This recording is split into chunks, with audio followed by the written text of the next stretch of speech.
What if America had been founded on a totally different vision? Hmm. Like Yeah. what if instead of conflict with Native Americans, it was like peaceful coexistence, Oh, wow. you know? That's a really interesting question. Yeah, that's a big one, Ray. It is. Okay, so that's what we're going to dive into today. All right, sounds good. So we're going back to the 1620s, Okay. and we're talking about a guy named Thomas Morton. Thomas Morton. Have you heard of him? I have. He's a fascinating character, actually. Sure. He basically went head to head with the Pilgrims. Oh, really? Yeah, he really challenged their way of doing things and their whole claim to the land. Wow. Okay, so where are we getting all this information? Well, the main source is Morton's own book. Okay. It's called New English Canaan. New English Canaan. Yes, and it's a real trip. It's part travel narrative, kind of promoting the new world, Mm. but also a really scathing critique of the Pilgrims. Oh yeah, he does not hold back. Interesting. Okay, so Yeah. uh, to set the stage a little bit, Right. we all know the story of the Pilgrims, Yeah, right? the Plymouth Rock and all that. Yeah, seeking religious freedom. Hmm. But what was like the reality on the ground when they got there? Well, they had this idea of a vast wilderness. Right. Just desolate, just ripe for the taking. Right. But the reality was very different. Oh, really? Oh, yeah. The Wampanoag people had been living there for thousands of years. Oh, wow. And they had a complex society, Mhm. rich culture. They were not just going to roll over for these newcomers, So this whole idea of like America as a virgin land, was that just totally made up? Pretty much, yeah. It was a narrative that really served the Pilgrims' interests. Right. It justified their taking of the land and their sense of, Superiority. yeah, exactly. And that's where Thomas Morton comes in, I guess. Exactly. So how did he fit into all this? Well, Morton was a lawyer, actually, by training. But he came to New England looking to make his fortune in the fur trade. Okay. And unlike the Pilgrims, he understood that to be successful in the fur trade, he had to work with the Native Americans. Mm. He didn't see them as, savages to be converted or conquered, Yeah.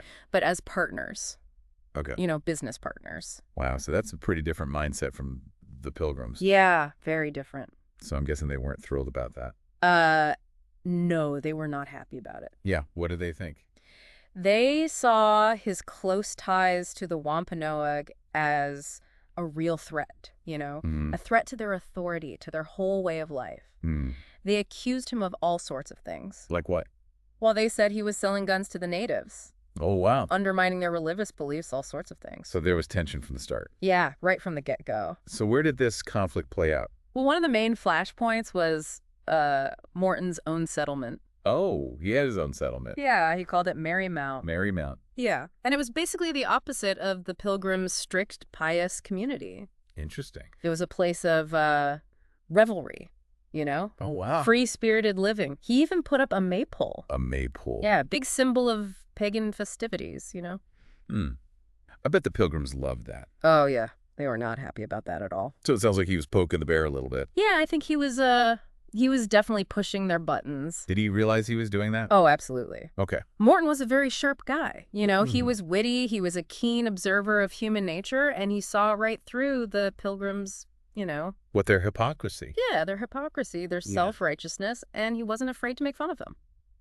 Wow, how did he do that? Well, he wrote satirical poems. He wrote poems. Yeah, mocking their seriousness, comparing their ministers to, like, cowherds. Oh my gosh. No wonder they wanted to get rid of him. Yeah, they did. So what'd they do? They exiled him from New England not once, What? but twice. Twice? Twice. But that just made him more determined To what? to expose them, to yeah. expose their hypocrisy, their greed, what he saw as their tyranny. And that's where the book New English Canaan comes in. Exactly. He wanted to have his say, and the book was his weapon. Okay, so we're going to talk about the book. Yes. What did he actually say in it? Well, next time, we're going to really dig into New English Canaan Okay. and see how Morton used it to fight back against the Pilgrims. Sounds good. I can't wait. Me too. This is going to be fun. All right, we'll be back after the break. All right. All right, so we're back and we're talking about Thomas Morton Thomas Morton, yeah. and his book, New English Canaan. Okay, so what did he actually say in this book? Well, he used it as a platform to really tear into the Pilgrims. Oh, really? Oh, yeah. He contrasted their rigidity and judgment with the hospitality and generosity that he'd experienced among the Native Americans. Okay, so he's painting them in a pretty negative light. Oh, absolutely. He's Ah. not pulling any punches. Okay, and what about the Wampanoag? What kind of picture does he paint of them? He describes them as peaceful, generous, and really in tune with nature. Okay. He emphasizes their willingness to share resources and their deep respect for the land. Mm. And he contrasts that with what he saw as the Pilgrims' exploitative attitude and their desire to impose their own beliefs and customs on others. So he's not just, criticizing the Pilgrims. He's offering a different way of interacting with Native Americans. Exactly. He's presenting an alternative vision, a path of coexistence and mutual respect. And that's what made the book so dangerous to the Pilgrims. Exactly. It challenged their whole narrative of righteous settlement and their claim to moral superiority. It's like he's saying there's another way. Yeah, a better way. And that undermines their whole project. Precisely. So it wasn't just like theoretical arguments he was making, right? No, he used vivid descriptions and anecdotes from his own experiences to really drive his point home. Can you give us an example? Sure. In one passage, he describes a feast hosted by the Wampanoag, where they welcomed him and other traders with open arms, offering them an abundance of food and drink. Okay. And then he contrasts that with the Pilgrims' strict Sabbath observances, which he saw as joyless and hypocritical. Interesting. So he's using these everyday experiences to make a larger point about cultural differences. Yeah, exactly. And that's a common technique in travel narratives. Okay. They often relied on detailed observations and personal anecdotes to create a sense of authenticity and to persuade readers. So how did the Pilgrims react to all of this? Oh, they were furious. They saw it as a slanderous attack on their character and a threat to their authority. What did they do? They tried to suppress the book's publication in London. They even destroyed some copies. Wow, so it was basically banned. Pretty much, yeah. It's considered one of the earliest examples of censorship in America. Wow, they really wanted to silence him. They did. They recognized the power of his words and the potential they had to undermine their whole colonial project. It's amazing that we even know about this book today. It's a testament to Morton's persistence. So how did it survive? Well, he eventually managed to get it published in Amsterdam, Oh. and copies did circulate, albeit in limited numbers. It's amazing that his voice survived, despite their efforts to silence him.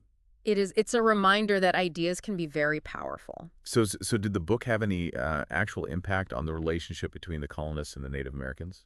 That's hard to say for sure. By the time it was published, tensions were already very high and conflict was brewing. Okay, so you mentioned earlier that Morton was involved in the fur trade. Right. Wasn't that inherently exploitative? I mean, how do we square that with his seemingly sympathetic view of Native Americans? Yeah, that's a good question. And it speaks to the complexities of Morton's character. Yeah. He was clearly a man of contradictions. He advocated for peaceful coexistence, yet he participated in an economic system that ultimately contributed to the displacement of indigenous people. So maybe he wasn't quite the hero he made himself out to be. That's possible, but it's important to remember that he was a product of his time. Right. And his views were shaped by the prevailing attitudes and beliefs of that era.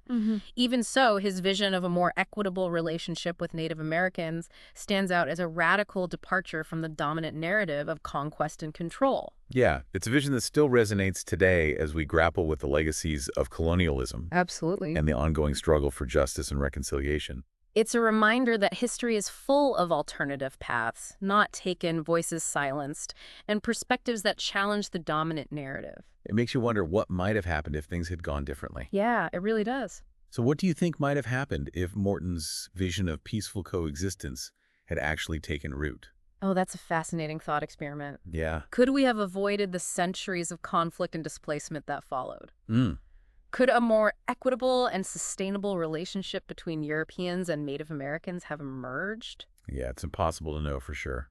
It is, but it's a question worth pondering. It is, and it underscores the importance of understanding history, not as a fixed and immutable narrative, but as a complex and contested tapestry of perspectives and possibilities. Well said. So it's almost like he was giving us a blueprint for a different America. Yeah. One built on mutual respect Right. instead of just taking over. Exactly. He envisioned a society where Europeans and Native Americans could coexist.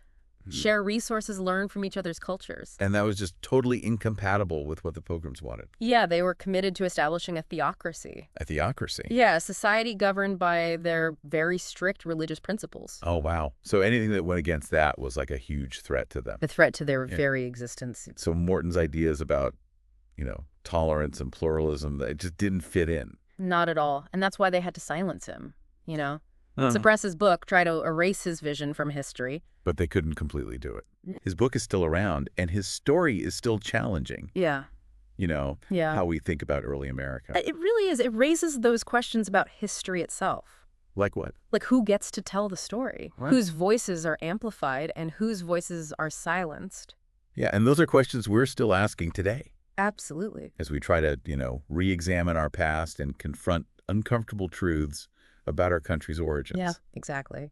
Morton's story reminds us that history is not just a fixed narrative. It's an evolving conversation shaped by the perspectives we choose to focus on. And the voices we choose to listen to. Exactly. So what can we learn from Thomas Morton? I think his story encourages us to question things. Question one. Question those dominant narratives. Okay. Seek out different perspectives and be open to the possibility that things could have been very different. And to remember that history isn't just about the past. Right. It's about the choices we make now. And the future we're creating. Yeah, this has been a really eye-opening deep dive. I agree. I feel like I've learned so much about, a part of American history that I didn't even know about. It's been my pleasure to explore this with you. Thanks for joining us today. My pleasure. And to all our listeners out there, keep exploring, keep questioning, and keep diving deep into history.